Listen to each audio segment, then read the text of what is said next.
Well, good evening, everybody, and happy Sunday. I appreciate anybody that joins with me here to study along. Same as any previous, I'll be doing probably 10 to 15 questions depending on the time it goes, and then close out for the day. A couple of maintenance things. Want to try to share my screen here. Thoughts and prayers going out to those in Haiti. They got hit yesterday morning, the 14th, it looks like, with a 7.2 magnitude earthquake. I received this email yesterday morning from the ARRL talking about asking amateur radios operators to keep certain frequencies clear. Now, I'm not sure if this is still in continuation throughout today or upcoming, but I would imagine as any emergent situations are going on, they'll keep us updated. But as far as this, the email I got with the statements and stuff, I shared it on Twitter, put it out. But as far as our amateur radio for the International Amateur Radio Union, are asking us to keep the following frequencies clear to support communications in Haiti. 3750 kilohertz, 7150 kilohertz, 14330 kilohertz. So let's do our part to help out. And please, if you're anywhere down there and you're able to help with the communications and relaying information, it always goes far ahead. And again, let's keep our eyes and ears on the Cuba situation also. On a friendlier note, I've used this ham radio prep quite a bit. Now, I paid for all of my license testing here. Why it says 80-some% completed, I don't know, because I've done the entire course and taken several of the practice exams for both. Helped me really well with passing my exam. So recently I purchased the level 3. So I kind of started looking through this, so I figured, along with going through my Gordon West Element 4 book, along with on here, very helpful. I found it very useful for stuff, just to show folks, as you're going through here, anything in blue is really important to know, and as you're going down through, you complete all of that particular lesson, and then you take a quiz at the end of each lesson, and then your unlimited practice exams. So it's very useful. Yes, you do have to pay for it. I believe the without any kind of discount codes or anything, the amateur extra portion is $50. But with that, let's get on over to our studying. So again, going through the Element 4 2020 to 2024 extra class book here, study book, and it's got all of the current question pool. So that's one reason why I want to do this, going through it question at a time. Gone through quite a bit of it so far, and of course this is part 11 of all my study sessions, but it looks like there's plenty more to come. So I'll keep doing these as I'm going because it helps me to remember everything. So let's kind of get right into it here. Begin where we left off on the last one. So we're in this portion here for digital excitement with your computers and radio, and it's all about your digital modes. We've gone through outer space communications and skywaves and contesting, and your rules and regulations. So we're up to this part here so far, so without further ado, okay, which of the following is a possible reason that attempts to initiate contact with a digital station on a clear frequency are unsuccessful? Is it A, your transmit frequency is incorrect? B, the protocol version you are using is not supported by the digital station? And C, another station you're unable to hear is using the frequency? Or D, all of these choices are correct? I would say probably just about anything is potential. I would say D, probably any of those reasons. Either your transmit frequency is off from where they're not receiving it, there's somebody else on the frequency using that you're not hearing, and the protocols could be incorrect, or your time, when it comes to like your WSGTX, your timing could be off by too much of a time period, and it's causing them to not respond in a timely fashion. So I'm going to say D. There are a lot of things that can go wrong with digital communication. Since there are so many new digital modes, it is difficult to provide a silver bullet that will fix any problem you could possibly have with digital communications, but it is always best to clean your own house first. Be sure you're not over-modulating your transmitter. To do so can wreak havoc with just about any digital mode.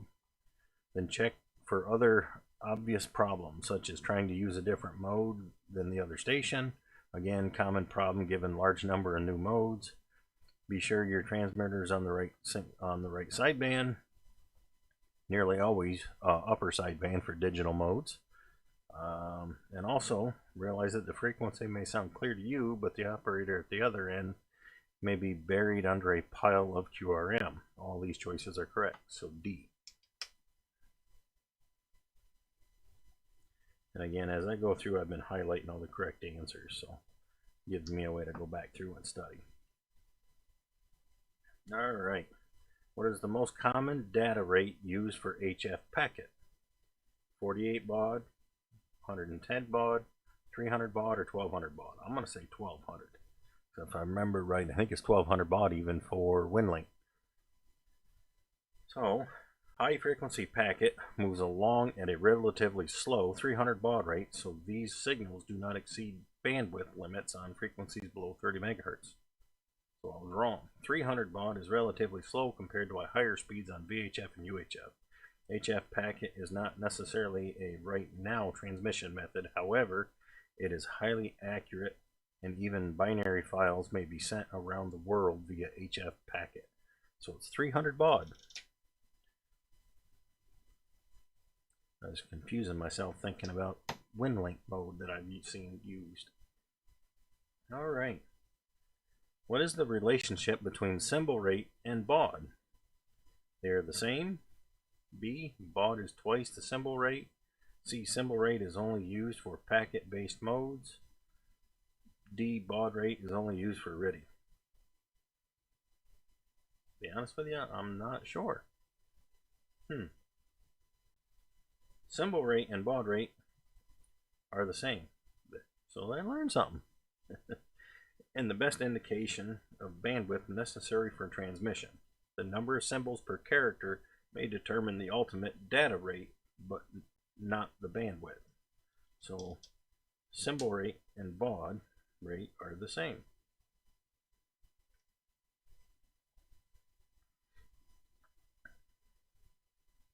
All right. What is the definition of symbol rate in a digital transmission? The number of control characters in a message packet. B, the duration of each bit in a message sent over the air. C, the rate at which the waveform changes to convey information. Or D, the number of characters carried per second by the station to the station link. I think probably D, for some reason, seems to strike me. A character can consist of several symbols. The simplest application of this is Morse code, where we have two basic symbols, a dot and a dash, that are used in combinations to form characters. Symbol rate is the rate at which the waveform of a transmitted signal changes to convey information. Depending on the complexity of the code, the symbol rate and character rate can be two very different things. C.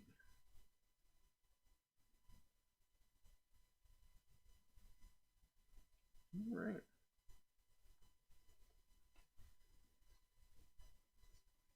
Over here, get this page flipped and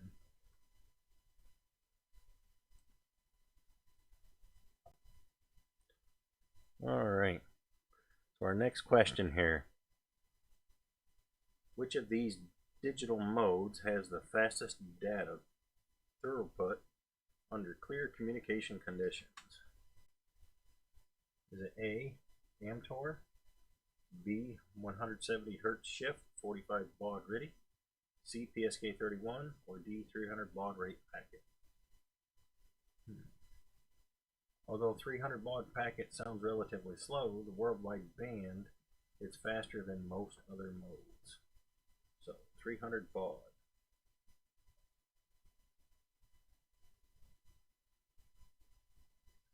Alright. Going digital with your ham radio and computer will let you work stations you can't even hear above local noise.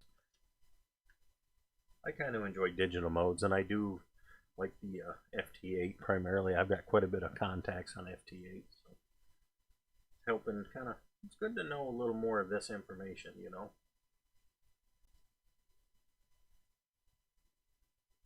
Alright. Which of the following HF digital modes can be used to transfer binary files? A. Hellscriber, B. Pactor, C. Ready, or D. Amtor? Pactor transmission sounds like two birds chirping. Data is sent in blocks, and they are received. Station sends acknowledgement for acknowledging everything sent, or NAK, indicating that the request to resend the block.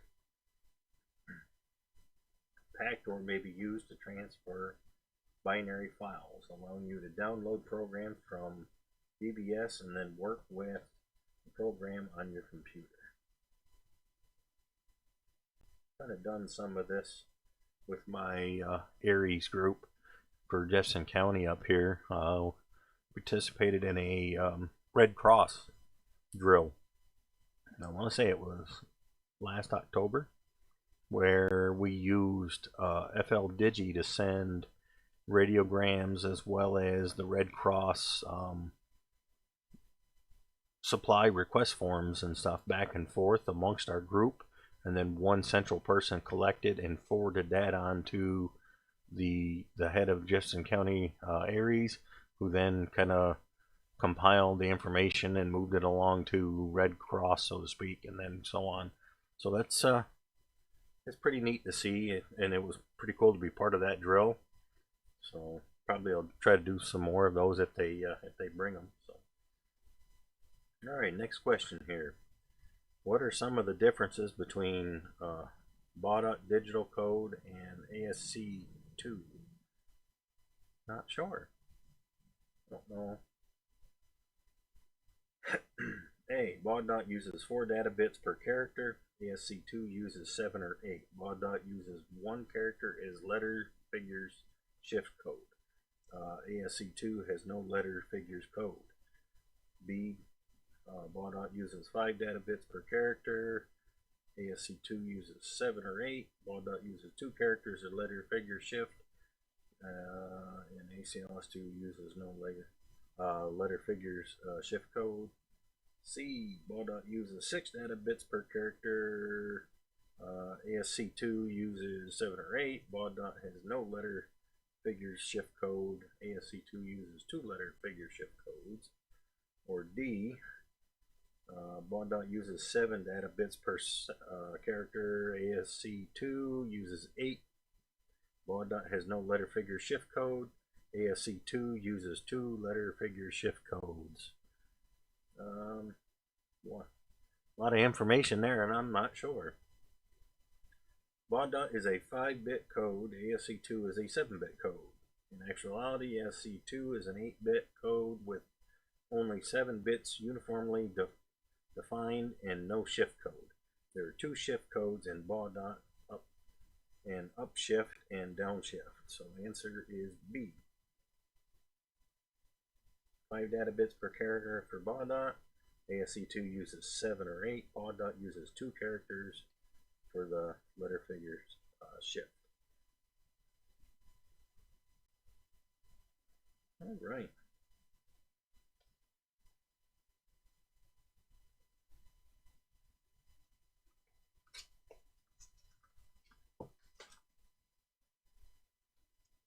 Kind of light here.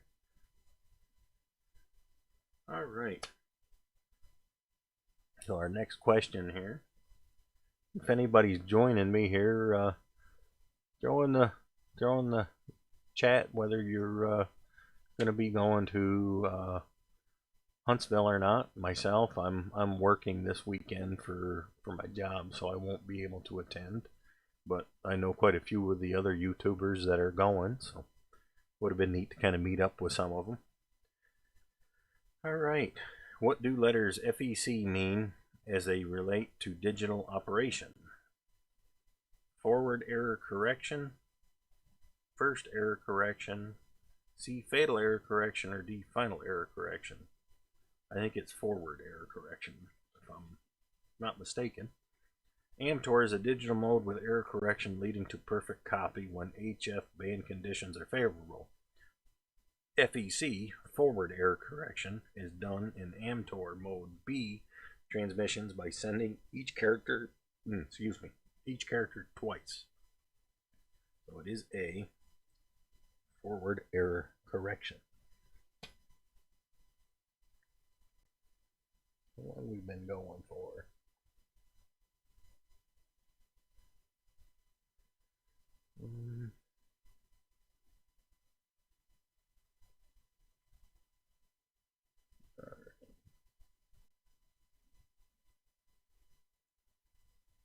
Getting close, guys.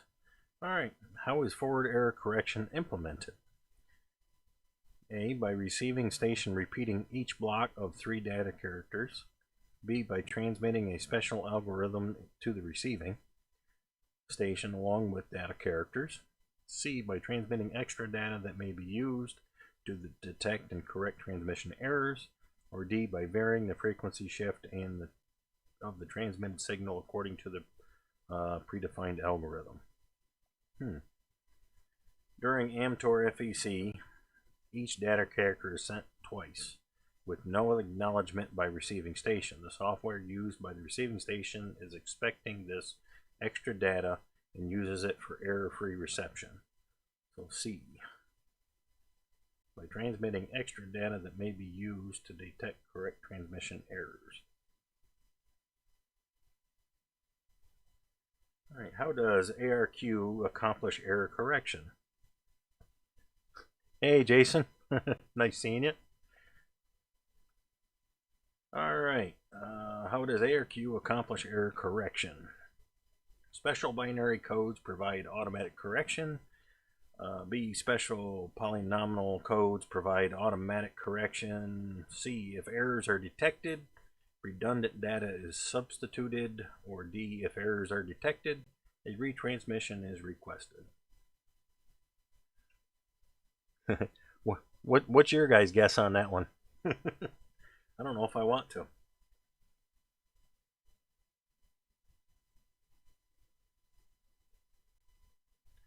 I'm not sure.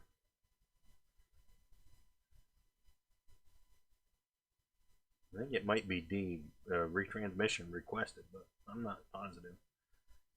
Alright, ARQ, automatic repeat request, is a digital protocol that acknowledges individual data blocks and requests a repeat of any missed block. ARQ is part of the Pactor and Clover digital signaling systems. Well, look at that. I guessed right. I pulled that one out from somewhere. Alright, which digital code allows only one bit to change between sequential code values? A, binary coded decimal code.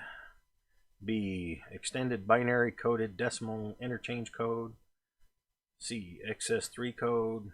D, gray code. Well, I'm not gonna Nitro, so I'm not gonna try to guess this one. Alright, in so-called coding theory, the gray code has the shortest distance between any two symbols. This coding scheme reduces bandwidth and provides other benefits such as simpler error correction. I would not have guessed that one whatsoever. Alright.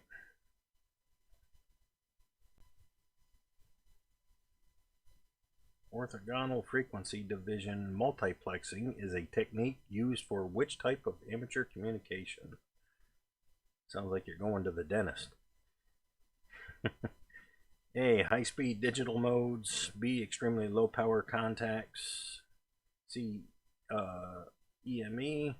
Or D. OFDM signals are not allowed on amateur bands. For some reason I'm thinking D, because I don't think I've ever heard of this before. OFDM uses clever principle of frequency interleaving to allow much higher data rates than should be possible on a given bandwidth channel. Weak signal VHF and UHF meteor and moon bounce data exchanges use OFDM with great success. High-speed digital modes. Roger that. Now, how many?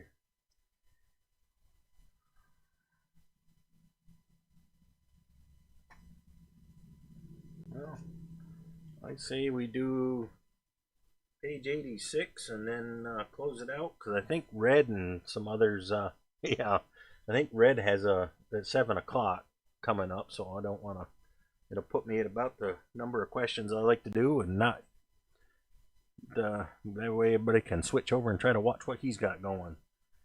All right, so next question here. Make sure I'm on the. What describes orthogonal frequency division multiplexing? A frequency modulation technique that uses non-harmonical related frequencies. B, a bandwidth compression technique using Fourier transforms. C, a digital mode for narrow band slow speed transmissions. D, a digital modulation technique using subcarriers at frequencies chosen to avoid intersymbol interference. Boy, a lot of mouthfuls. All right.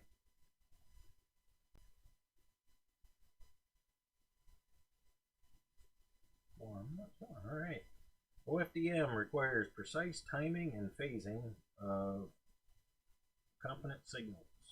By carefully choosing the spectrum generated by each of the modulated subcarriers, the signals can be interleaved without any mutual interference. Definitely wouldn't have guessed that one. It was really just kind of showing me what I don't know about digital modes. All right. What is indicated when one of the ellipses in the FSK crossed ellipse display suddenly disappears? A, selective fading has occurred. B, one of the signal filters is saturated. C, the receiver has drifted 5 kilohertz from the desired receive frequency. Or D, the mark and space signal have been inverted.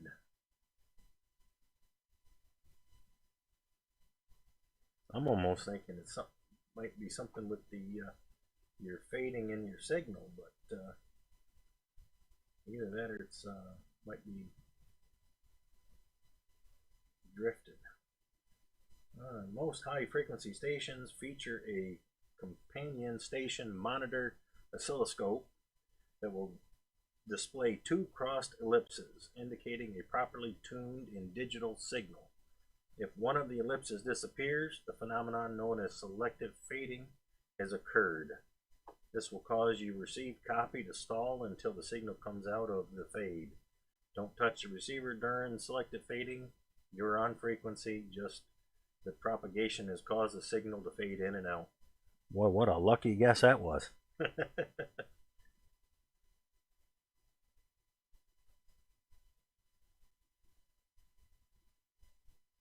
Alright. What is one advantage of using ASCII2 code for data communications? It includes a built-in error correction features. It contains fewer information bits per character than any other code. It's possible to transmit both upper and lowercase text. It uses 1 character as shift code to send. I'm going to say D based on the other questions we've had about the ASCII2, that there was no separation in the additional character or figure code. ASCII code allows upper and lower cases text to be transmitted. Baud does not. So they tricked us with that one because they were talking on the previous question all about the code shift. They got me with that one. See what I get for thinking? Well, good to see you guys. Appreciate you joining in. Looks like two more questions, and we'll be calling it a night. So, all right. What is the advantage of including parity bits in ASC2 characters? A, faster transmission rate. B, the signal can overpower interfering signals. C, foreign language characters can be sent. Some types of errors can be detected.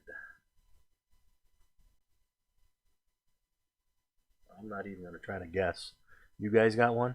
The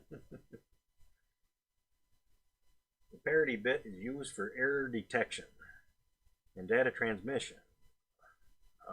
Parity bit 1 or 0 might indicate the odd or even number of ones or zeros in the data block. It is not foolproof. It's a pair of ones and a pair of zeros is missed. The error detection circuit might see no errors. Yet this simple error detection method is commonly used and works surprisingly well to confirm the other station received the character intact or needs a repeat. So it's just a basic error detection. And for the last question of the night, what is the bandwidth of a 170 Hz shift 300 baud ASC2 transmission? A, 0.1 kilohertz, B, 0.3, C, 0.5 kilohertz, or D, 1 kilohertz?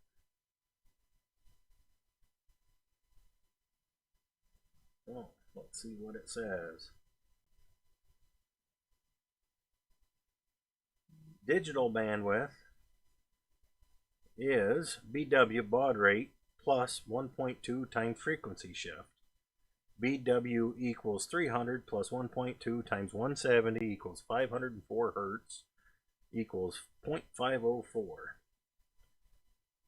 Remember to change hertz to kilohertz. Simply move the decimal 3 places to the left. Answer is C, 0.5. Look at that, we even did a little math tonight. It's always the longest answer.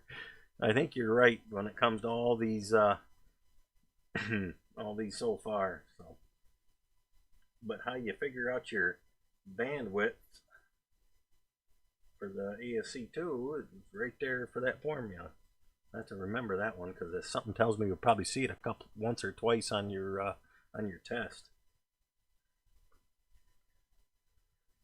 All right. Well, there's probably about another 15 or so questions done through the Element 4. And before you guys actually joined in, I shared my screen and showed the ham radio prep that I've used for my tech and my general. And I bought the study part for the extra and started it. So I think it might help me out too, along with the goal is to try to have it done before the end of the year, but with my work schedule and everything else, it might be a little lofty. But yeah, and I'm sure you guys probably seen the Haiti stuff, you know, so I shared that a little bit too previously about the earthquake and the ARRL asking, you know, through the ARRU about keeping certain frequencies clear. But yes, Rosa, I got to call it a night. You know, I try to do 10 to 15 questions each one, so that way none of us get too bored or too unable to follow along, especially for myself. So, but I appreciate everybody coming through and joining in. Good to see all three of you tonight joining in. You know, Marty and Rosa, always good to see you guys. I know you've joined me a few different times and thrown some guesses in there for me. So I'd like to kind of make it a little more round robin as we go along, you know, kind of keep it interactive, but we'll see how that goes. So I appreciate everybody joining in, 7-3 guys, and if you're going to Huntsville, enjoy.